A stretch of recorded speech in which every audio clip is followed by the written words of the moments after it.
Jerry was such a spiritual force in my own personal life, and our house is a shrine to Jerry Garcia and all the different things and the pictures and the memorabilia and the artifacts and the concert tickets, the backstage passes, the laminates, and all the times that we just had so much fun. Jerry would come over to the house here, and he was a guy who you could plan your life around because he was so consistent, such an incredible performer.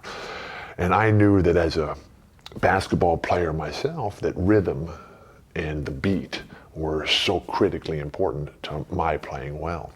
So before I would go to bed on the night of a big game, I would select some music for the next day, knowing what would get me going, what would drive me. And I would put the first song in the tape deck right next to my bed.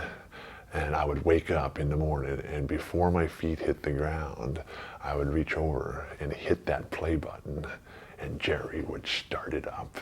And it was just absolutely incredible, because from the very first note, you knew how perfect it was, how clear, how imaginative, how creative, how inspirational, what a spark. And then all day long, I just have that music, and I just have the feel, and I'd have that rhythm.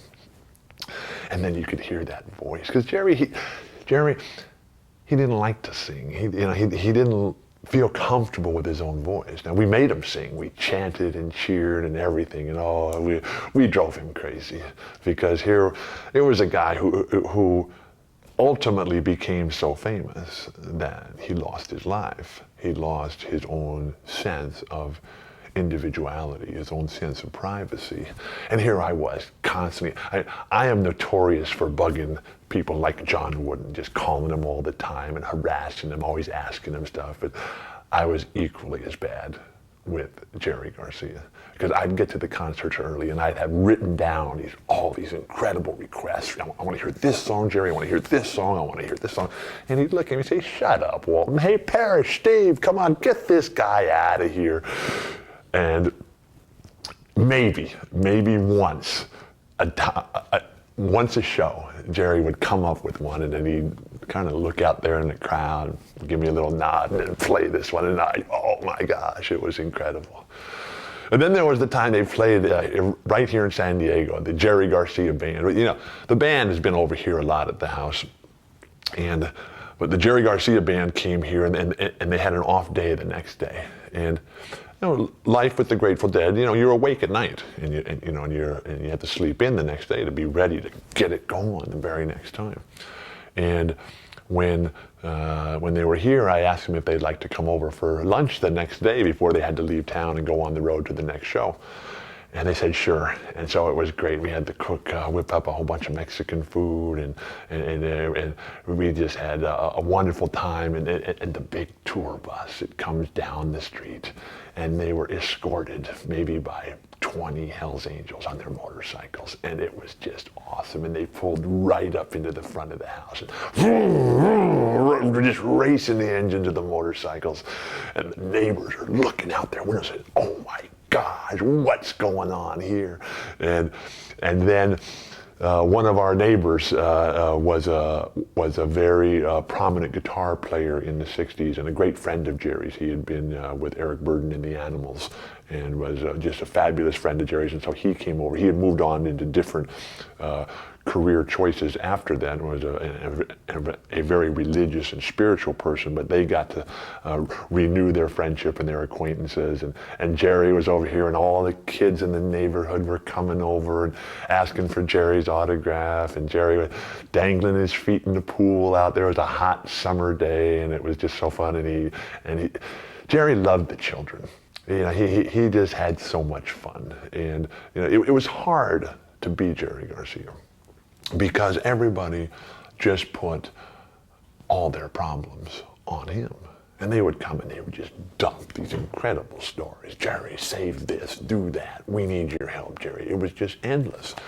And he really had the weight of the world on his shoulders. It was totally unfair, but there was nothing he could do about it. He was just so good. And all the great ones are like that. Dylan, John Wooden, Larry Bird.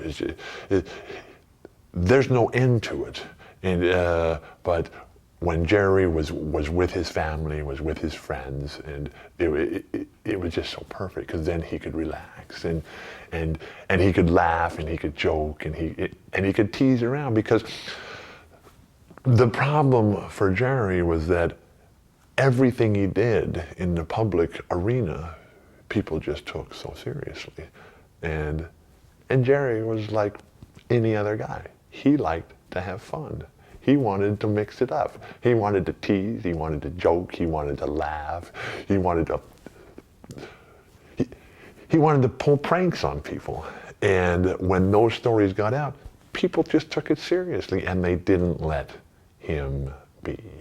And that was sad, because here was a guy who had such a creative genius streak to him that people, no matter what he did, it was never enough. They always wanted more. And I was one of those guys with him too, because you never wanted the shows to end. And how many hundreds of shows did we go to all over the world? And to go to Egypt and to see Jerry riding the camels, to see Jerry up on the Eo River in Northern California, or in the Sierras, to see him at Lake Tahoe at one of the casinos. And then, of course, the giant stadium shows where it was just totally out of control and the people just pushing and shoving.